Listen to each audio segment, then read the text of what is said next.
Mesdames et messieurs, bonsoir, bienvenue dans votre journal. Il y a 15 ans, la tuerie de Tours. 4 victimes abattues à l'arme à feu par Jean-Pierre Roux du Rafour, 7 autres blessés. Demain, les familles se retrouveront pour une commémoration. Retour sur ce fait divers dans ce journal. La pire crise qu'ait jamais connue la profession. Le cri d'alarme est lancé par les apiculteurs de la région. La production de miel est en chute libre, la faute à une météo exécrable. Et puis, à l'approche de la Toussaint, visite d'un cimetière étonnant, celui de Tours Sud. 33 hectares et une particularité, près de la moitié de sa superficie est composée d'espaces verts et de fleurs. Mais on ouvre ce journal par cette collision entre une voiture et un tramway. Ça s'est passé vers 16h rue de Jean Mappe à Tours. La conductrice de la voiture, une personne âgée, a dû être désincarcérée. Blessée grave, elle a été transportée à l'hôpital. Blessé également, mais plus légèrement, le conducteur de la rame. La circulation des tramways a été interrompue pendant une demi-heure, selon Fil Bleu. Et puis à Beaumont-la-Ronce cette fois, ce sauvetage in extremis aujourd'hui. Alors qu'il circule sur la départementale, le véhicule d'un couple de personnes âgées sort de la route et plonge dans un étang. Une patrouille de gendarmes à proximité des lieux entend l'alerte radio et fonce sur place.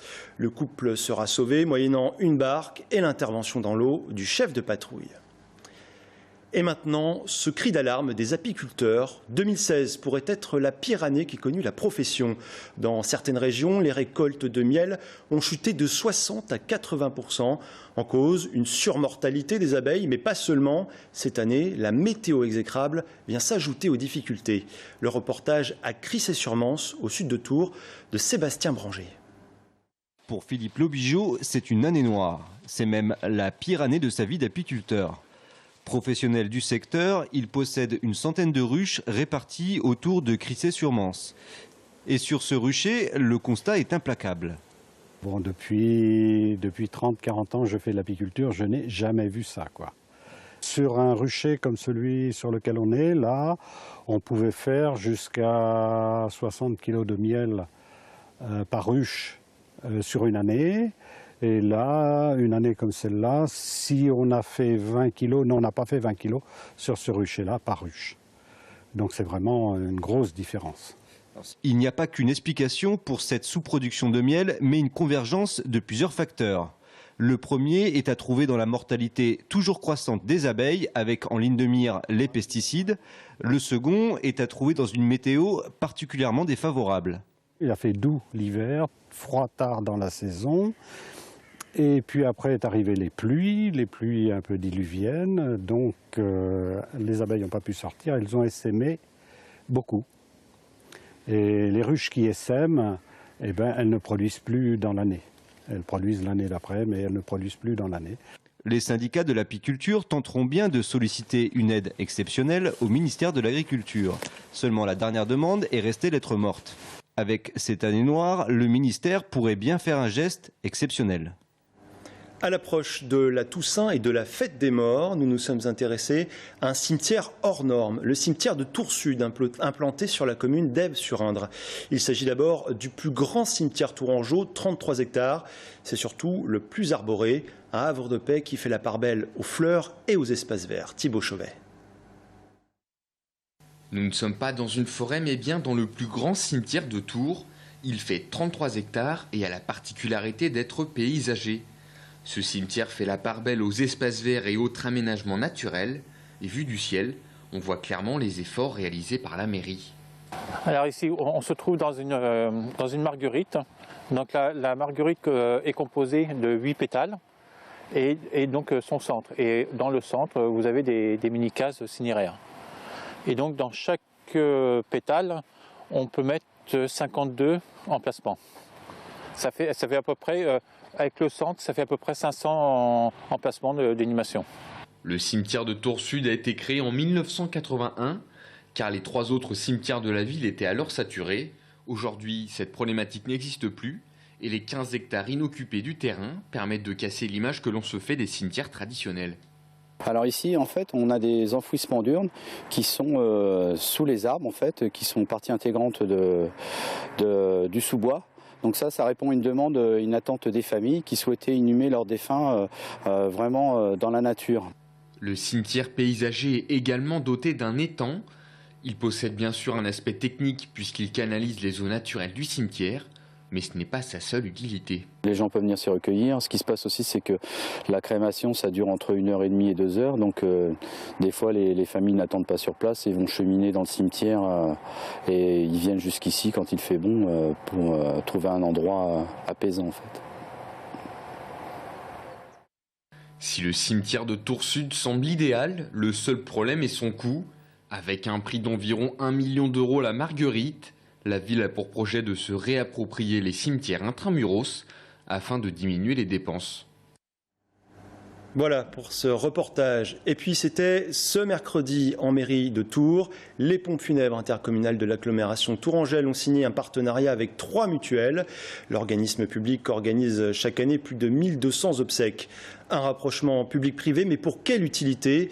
Écoutez Marie-Claude Chéramy, directrice générale des PFI, suivie de Stéphane Junique, président d'Harmonie Mutuelle.